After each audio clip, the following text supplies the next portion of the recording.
Story recapped here. Today, I'm going to explain a drama, fantasy, and mystery film called The Illusionist. Spoilers ahead. Watch out and take care. A young Eisenheim walks through the fields and meets a traveling magician. The magician immediately enchants him with his parlor tricks, and Eisenheim's eyes sparkle in awe. In his room, Eisenheim starts practicing magic. The townsfolk judge him for being different. A girl from royalty, Sophie, is on horseback and lays her eyes on Eisenheim. She admires him not for his magic but for the person he is. They sit in the living room, and her caretakers barge in, interrupting the moment they're having. They're told that they're forbidden to interact with one another because Eisenheim is a peasant, and Sophie is royal blood. However, the distance makes the star-crossed lovers' hearts grow fonder. At a secluded cave, they make a promise to run away together and disappear. One day, Eisenheim gives Sophie a pendant in the shape of a heart. On the night of their escape, Eisenheim meets Sophie at the hidden cave. They hide within the shadows as guards come looking for Sophie. Sophie asks him to make them disappear. He tries, but the magic fails. They get separated that night, never to see each other again. 15 years later, Eisenheim, the now renowned magician, performs in Vienna. He borrows a handkerchief from a woman, puts it in a box, and returns it. He starts to handle an orange expertly while explaining the concept of time. He cuts it, removes its seed, and plants it in a pot. The seed starts to grow into a fruit-bearing tree before everyone's eyes. The handkerchief from before appears on stage while two butterflies carry it. The crowd showers him with applause and standing ovations. Inspector All is seen among the audience, thoroughly enjoying the performance. On the streets, unfortunate children approach him. He gives them money using tricks and goes on his way. He enters a cafe and talks to his manager, Joseph, about their earnings. Inspector All enters the theater and examines the stage, hoping to find out the tricks behind Eisenheim's magic. Eisenheim sees him touching his equipment and shouts for him to stop. All informs them that the Crown Prince will be watching his performance later that night. He analyzes Eisenheim's tricks and says his secrets are safe in the hands of a fellow magician. Eisenheim entertains All and even teaches him a trick. Leopold, the Crown Prince, enters the theater, and the performance begins. Eisenheim asks the audience what it means to die. He asks for a volunteer, but the crowd is reluctant.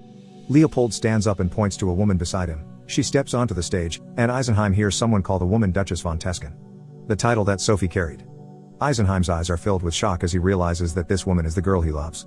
He asks if she knows him. She assures him that they haven't met before. His assistant helps her wear a robe, and they gaze at each other. He positions her, wears the hood over her head, and instructs her to do odd things. She bows to the mirror, but the image in the mirror doesn't bow back. Another person wearing a robe appears in the mirror and attacks the woman with a blade. Eisenheim directs a cloud of smoke. It passes through Sophie, making her briefly faint. The show ends with applause. Eisenheim later meets with the Crown Prince and Sophie. They greet one another, and Leopold asks if he has supernatural powers. He then tries to deduce the tricks behind the performance earlier, but Eisenheim neither says he's mistaken or correct.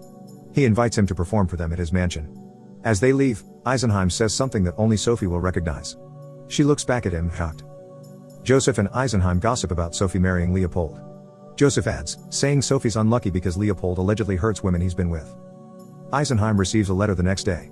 He rides his carriage, and Sophie secretly enters. He greets her, and she asks why he didn't say he knew her sooner. He explains that he did that for the same reason as to why they had to go through such secretive means to meet. Until now, Sophie is yet to receive true freedom. Eisenheim congratulates her for the upcoming wedding. She thanks him and says that Leopold is intelligent, and it would make sense that they marry because their lives are so intertwined. She also says that she wished that they would see each other again, but deep down, she wants to say that she hoped to leave with him back then. They finish their conversation, and he leaves. In her hand is the pendant he gave her. Unfortunately, the two were spotted, and All later reads a report about Eisenheim and Sophie being seen together. A man confronts Eisenheim and leads them to a restaurant where All eats. All questions Eisenheim about his relationship with Sophie. Eisenheim tries to remove any suspicion by being honest about them being childhood friends. All accepts his answer, but his doubts persist. He warns the magician of the Crown Prince's power and advises him to stay away from Sophie. At the royal mansion, Leopold introduces the magician to the distinguished audience. He says that what they may see tonight can seem unexplainable, but he assures that every mystery will be deciphered. Eisenheim starts the performance by drawing a picture of the emperor, who happens to be Leopold's father, with just a few gestures of his hand. Leopold stands and begins to explain what just happened. He pats Eisenheim down, trying to look for gadgets but fails to find any. The crowd reacts negatively because of the prince, so he challenges the magician to perform tricks without any props. He asks for the prince's sword. He then tells a story of the sword Excalibur. Like how it was set in stone, Leopold's sword stands upright on its own. The crowd is shocked, and just as how the unworthy cannot pull Excalibur, he dares anyone to take the sword. Many try, but no one prevails. The prince steps up and cannot lift it just like the others. The audience laughs at him. He finally pulls the sword on his second try.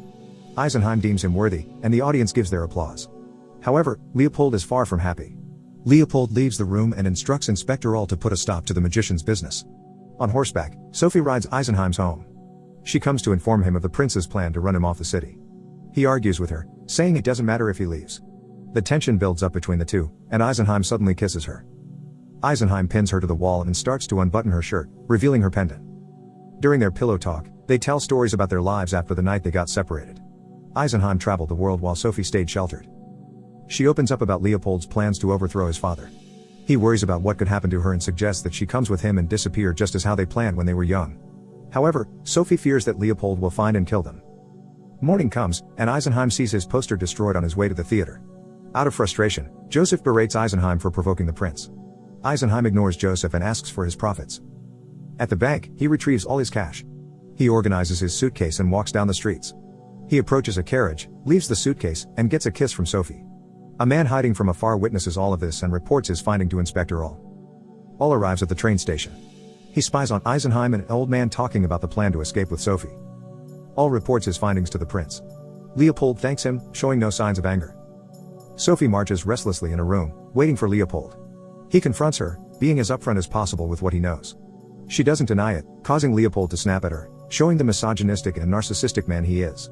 Sophie stays calm and says that she will not marry him. He slaps her and threatens to do much worse if she continues her behavior. With a calm face, he commands her to ready her bags for their trip to Budapest. However, she bids farewell and hurries outside. Leopold catches up to her and strikes her with his sword.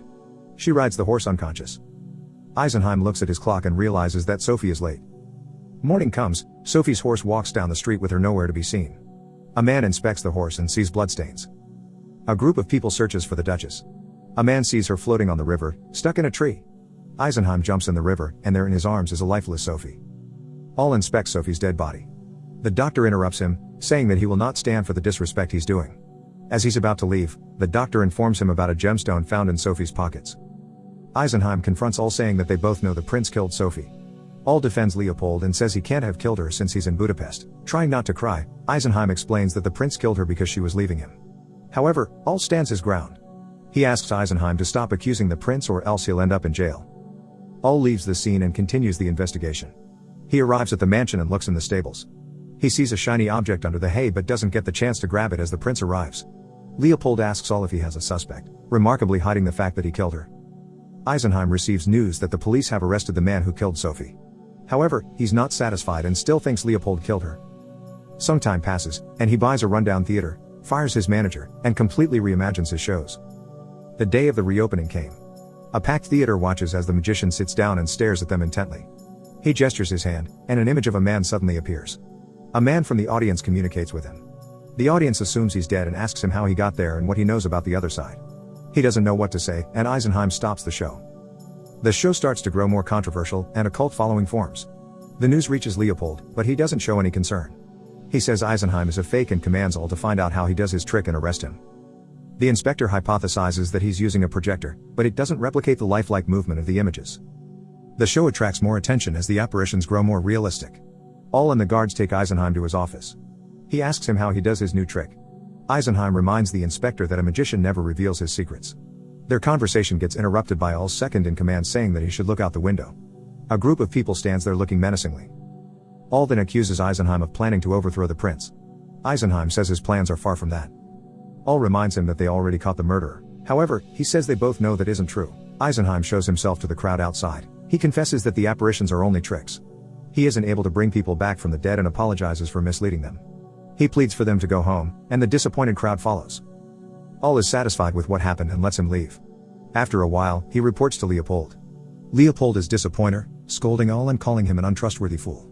The prince leaves and plans to put an end to Eisenheim personally. Wearing a disguise, he walks through the town blending in with the common folk. Leopold enters the theater and sits to watch Eisenheim perform. To his surprise, Eisenheim summons Sophie's spirit. She gazes at Eisenheim, seeming as though she's real. The audience asks who murdered her, and Leopold sits anxiously. Sophie announces that her murder is present among the audience. Multiple voices from the crowd shout that the Crown Prince killed her. Luckily, they're unaware of Leopold's presence. Sophie vanishes, and the show ends.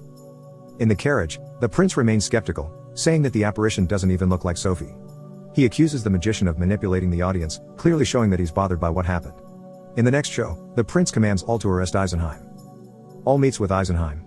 He tells him that he doesn't want to arrest him, however, he'd have no other choice but to do so if he continues with his act. Sophie's death left Eisenheim broken as he says that he's only doing this to be with her, even for a short moment. Guards surround the building, and a familiar face accompanies Eisenheim. He gives Joseph the right to all his assets, and Joseph agrees without hesitation. Eisenheim sits in front of a crowd. It's completely silent as all eyes are on him. Sophie then appears next to him. People from the audience start accusing the prince of murdering her. Inspector All approaches him, and guards surround the platform. He announces that he'll be arresting Eisenheim. The audience is outraged, shouting in disagreement. When All tries to grab Eisenheim, All's hands go through Eisenheim. He has turned himself into an apparition and disappears into thin air. The guards start to look for him in every corner of the theater, but he's nowhere to be found. They rummage through his home, and there All notices a book titled Orange Tree. He opens it to see the sketches of Sophie's pendant. He takes another look and realizes something. He visits the barn where Sophie was murdered and finds the pendant underneath the hay. He figures out how to open it, and he sees the picture of Eisenheim from before. Beside it, he sees a gemstone. He recognizes the gemstone as one of the gems on Leopold's sword. All then meets with Leopold, accusing him of murdering Sophie. The prince is as arrogant as ever as he says that All has no right to steal from his property. However, All informs him that he has already said everything to the emperor, including Leopold's plan to overthrow him. As a final attempt to change All's mind, he says that Eisenheim has tricked him and that all of this is Eisenheim's doing. All stands his ground, saying that there's a truth behind the magician's illusions. Feeling desperate, Leopold grabs his gun and threatens to shoot All. However, he gets interrupted as he sees officers sent by the emperor approach the mansion. Leopold feels helpless and locks all the doors, hoping that this would buy him enough time to think of something. He shouts to All that all his sacrifices will be for nothing, saying that he only wants the best for the nation. The banging on the doors triggers him, and with his finger on the trigger, he shoots himself. Time passes, and the newly promoted All walks down the street, and a child approaches him. The child gives him a document that explains the mechanism behind the orange tree trick. He looks around and runs after a man that's obviously in disguise. It's Eisenheim, well and alive. All arrives at the train station, missing the magician. All experiences a moment of revelation as he pieces everything together. From the beginning, Eisenheim had planned all of this, meticulously getting every detail right, ensuring his plan's success. All remembers the gemstones Eisenheim must have grabbed when he borrowed Leopold's sword, the old man he was talking to who happened to be the doctor that examined Sophie, and up to the faking of Sophie's death. Planting all of these ideas into All's head, making him think that he got close to the truth, not realizing that the magician was a step ahead of him the entire time. All can't help but laugh and clap to the unbelievable performance he became a part of. Eisenheim then walks through the meadows to celebrate with a living Sophie as they've now fulfilled their promise to run away and disappear together. Subscribe to watch more videos like this. Turn on notifications. And leave a like, it really helps the channel out. Thank you for watching.